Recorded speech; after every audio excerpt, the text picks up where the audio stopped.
Na ikaw mananalo dun sa Pinoy Pop Superstar kasi I remember ikaw lang ang sinabihan ni Regina, may perfect pitch siya. Wow! Yeah. Perfect pitch! So, oo, kasi sabi ko, parang ngayon lang nag-comment si Regina ng gano'n and true enough nanalo ka.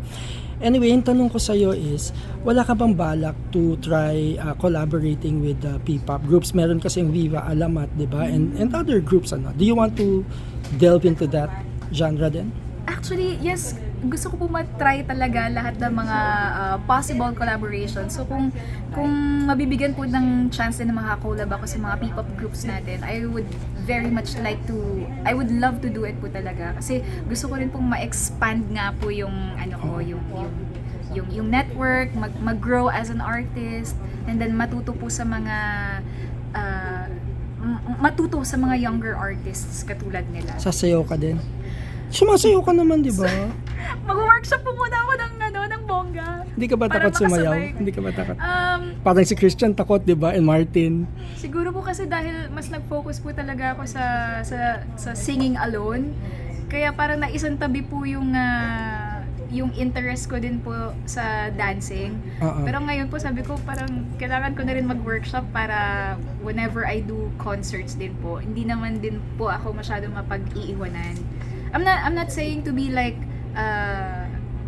Sarah G or yung mga ganung level, but at least lang po yung may maganda kang moves or choreography sa concerts. 2 more questions. Lahat naman gustong maging artist ng Viva, especially when it comes to recording, dahil nga yung track record ng Viva, di mo matawaran, dito galing si Sharon, si Regine, Sarah, yes. Ikaw ba nung wala ka pa sa Viva, ano mga naisip mo na ang galing talaga ng Viva, kasi ganito sila mag-alaga or ganito, may mga ganong moments ka ba?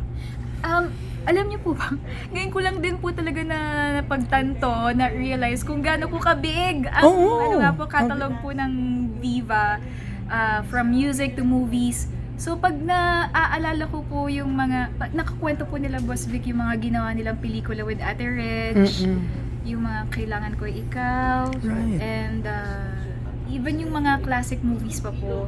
Sabi ko, parang ang sarap din sana nga pumasok sa ganung mundo. Yung ma-experience po yung paano magtrabaho doon sa setting na yun. So, kaya yun din po yung sabi ko sa kanila na gusto po may experience. At ang galing kasi nila, Boss Vic, mag-isip nung what's going to be big next. Meron silang ganun na instinct. Well, hopefully po sa mga future projects po mapasama po tayo sa mga ganon. Hindi naman din po ako nagde-demand or nag-expect na dapat ilagay niyo ako dito, isama niyo ako diyan. Kung ano po yung mabigay sa akin ng mga opportunities, syempre po i-take ko po yun ng talagang masaya sa puso. Kasi yun nga po, mabigyan ka lang ng mga opportunities na ganito. Ano na po hindi lahat ng tao nakaka-experience ng ganito, nabibigyan ng ganitong klaseng opportunity. So once mabigyan ka, parang i-enjoy mo, ipagpasalamat mo. So yun po. Last question ko, meron kasing isang boy band na baka magpalit daw ng pangalan for whatever reason, SB19. Ikaw nagpalit ka ng pangalan. What's your tip about, in general what's your tip about rebranding? What's your tip to them? Siguro po ang masasabi ko lang doon regarding sa pag-rebrand ng isang artist. Kasi from Jonalyn Viray to Jonah, di ba? I think walang magiging problema po doon. Walang magiging malaking problem doon. Kasi minahal na po sila ng kanilang mga fans from the start. Nung nasa baba pa lang sila at nagsisimula pa lang, naghahanap ng identity, sinuportahan po sila ng mga fans sila. What more ngayon na nandito na po sila, di ba? So, kahit kahit anong gawin nila, kahit anong pangalan pa ang i-take nila, susunod po sa kanila yung mga sumuporta sa kanila. But, parang yun yung pagmamahal na nila, pinapakita nila sa we're referring to SB19, di ba?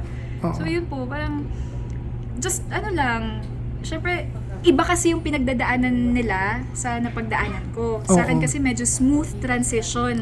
Smooth transition to rebrand. So, kung sa kanila man ay gano'n, just lang po, pakatatag lang. I'm sure matatag naman po silang lahat. Pero bakit ikaw, like ba, nag-change ka na nga nung name, bakit John na lang, ba't hindi na lang ginawang Chrissy? Totally far from Jonalyn. Bakit ganun ang naging... I think, ano po parang masyado rin naman pong malayo na. Tsaka, So pinag-isipan nyo yun? yes, and bakit sila mag-iisip ng ibang pangalan pa? Mm-mm. Bakit magbabago, magpapalit ng bagong pangalan, kung pwede naman i-shorten lang yung original name mo and Yun ang ipagpatuloy lang po kung ano yung nasimulan na dati. So if ever na parang nag-change din po ako totally ng bagong pangalan, baka mamaya mas mahirapan pong maka-relate sa akin yung mga tao. Bakit niya pinalitan yung pangalan niya ng ganyan? So I'm just glad sa Facebook. naging idea Mm-mm. ng Star Music Na i-Jonah for that lang. brand na Jonah, which is also my nickname naman po. Ganun. Finally, matatanong ko na, anong octave mo? Ano yung Hindi ko po pinaka... alam. Hindi mo sinusukat? Hindi po kasi, Alam mo kung bakit pag pinapanood kita na, eto na yata yung todo, tas maya-maya, uy, kaya pa pala niya yun. Hindi ko na po inabalahan Na, na 50, sukatan. walang ganon. Opo, binigay ko na lang po sa mga fans yun, bahala na kayo. Kung, Ginagawa naman din Opo, nila. ngayon kung ano yung parang na-determine nila na Highest note mo. opo, na octave ko.